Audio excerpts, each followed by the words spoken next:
6 சகோதரிகள் மற்றும் ஒரு சகோதரர் பாலு ஆகியோரைக் கொண்ட குடும்பத்தின் மூத்த மகளான மீனாட்சியின் வாழ்க்கையில் ஒரே ஒரு கனவுதான் உள்ளது. அது தன் தம்பி பாலு ஒரு எம்பிபிஎஸ் படித்து மருத்துவர் ஆவது மட்டும்தான்.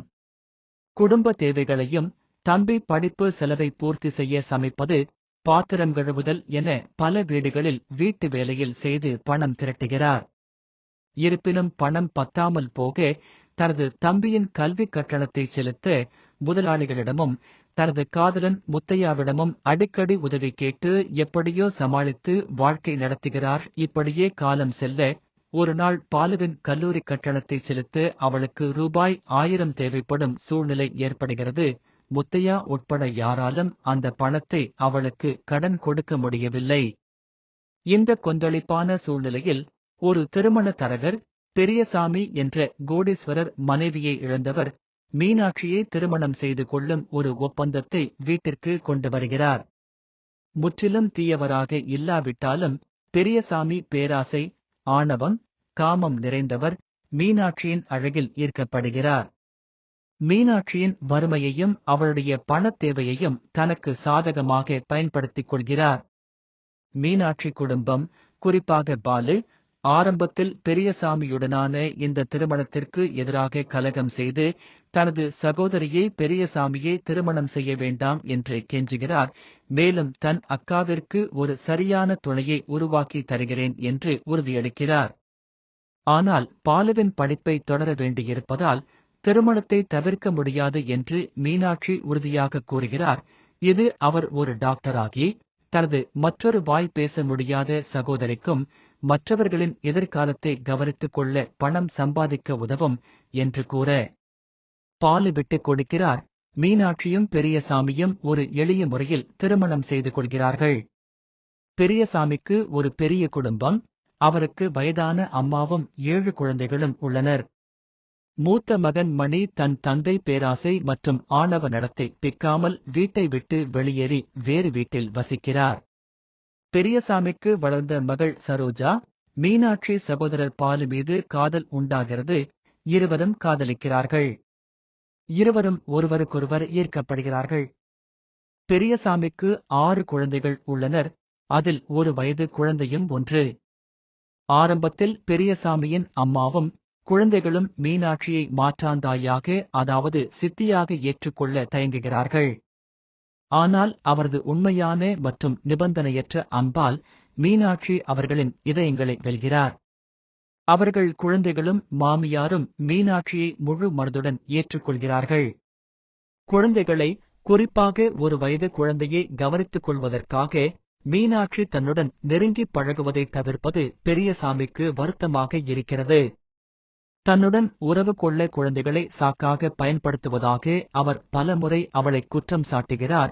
ஒரு டாக்ஸியில் தன்னுடன் ஒரு இரவை கழிக்க ஹோட்டலுக்கு வரும்படி அவளை வற்புறுத்துகிறார். மணி டாக்ஸியை ஓட்டுகிறார். பெரியசாமி மற்றும் மீனாட்சியுடன் பேசுவதை கேட்டு அவள் எவ்வளவு கனிவான இதயம் கொண்ட உண்மையான நபர் என்பதை அறிகிறார். மணி மீனாட்சியை பற்றிய தனது கருத்தை மாற்றி அவளுடன் பாசமாக பழக ஆரம்பிக்கிறான். ஒரு நல்ல நாள் பெரியசாமி சரோஜாவும் பாலுவும் பேசுவதை பார்த்து தப்பாக நினைத்து பாலுவை தனது வீட்டிலிருந்து வெளியேற்றுகிறார். மீனாட்சி கேட்டுக்கொண்ட போதிலும் பெரியசாமி பாலுவின் படிப்புக்கு மேலும் உதவ மறுத்து அவளுடைய குடும்பத்தை ஆதரிப்பதை நிறுத்துகிறார். பாலு தனது சகோதரிகளுக்கு உணவளிக்க வேலை தேட வேண்டிய கட்டாயத்தில் உள்ளார். இந்த நேரத்தில் பாலு மணியை சந்திக்கிறார். அவர் அவருக்கு கார் சுத்தம் செய்யும் வேலை வாங்கித் தருகிறார். பாலு இந்த வேலையை உடனடியாக ஏற்றுக்கொள்கிறார். மேலும் தனது குடும்பத்தை பசியிலிருந்து காப்பாற்றியதற்காக மணியிற்கு நன்றி தெரிவிக்கிறார். பாலு தனது சகோதரி சரோஜாவுடன் பேசுவதை மணி கேட்டு அவர்களை ஒன்றிணைக்க முடிவு செய்கிறார். பெரியசாமி அவர்களுக்கு ஆதரவளிப்பதை நிறுத்தியதால் மீனாட்சி தனது குடும்பம் பட்டினியால் வாடுவதாக நினைத்து சாப்பிடவில்லை என்பதையும் மணி புரிந்து கொள்கிறார். பாலுவின் இறுதியாண்டு படிப்பையும் தான் கவனித்துக் கொள்வதாக கூறி மீனாட்சியை ஆறுதல் படுத்துகிறார். இறுதியாக பாலுவின் இறுதியாண்டு கல்லூரி கட்டணத்தை செலுத்த வேண்டிய நேரம் வந்துவிட்டது. பாலுவை ஆதரிக்க மணியால் தேவையான நிதியை சேகரிக்க முடியவில்லை. பின்னர் சரோஜா இறுதியாக ஹோட்டலுக்குச் சென்று பணம் சம்பாதிப்பதாக கூறுகிறார். வி. ராமசாமியின் மகன் வி.ஆர். ராஜ்கோபால் பணம் சம்பாதிப்பதற்காக ஹோட்டலில் ஒழுக்கக்கேடான வேலை செய்கிறார் என்று ஆரம்பத்தில் தவறாக புரிந்து கொண்டார். ஹோட்டலில் அந்நியரிடமிருந்து சரோஜா பெறும் பணத்தை பயன்படுத்தி பாலு தனது கல்லூரியை முடிக்க முடிகிறது.